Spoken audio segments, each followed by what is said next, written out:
మన చిన్నారులకి ఎంత ఇష్టం, సహకారం, స్నేహం అనే పాఠం చెప్పారు మన చిన్నారులు. అద్భుతం.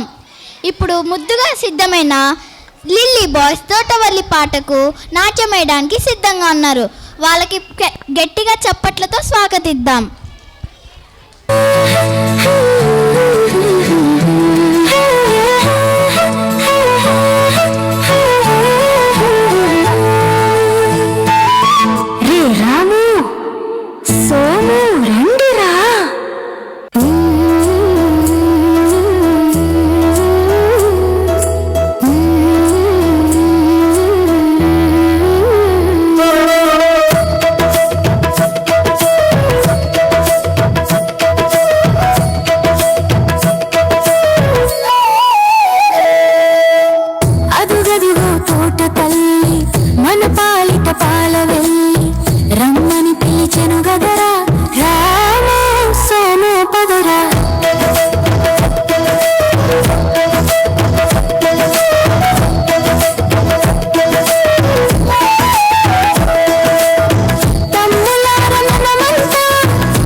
మంచి కథలను మనమంతా విందాం.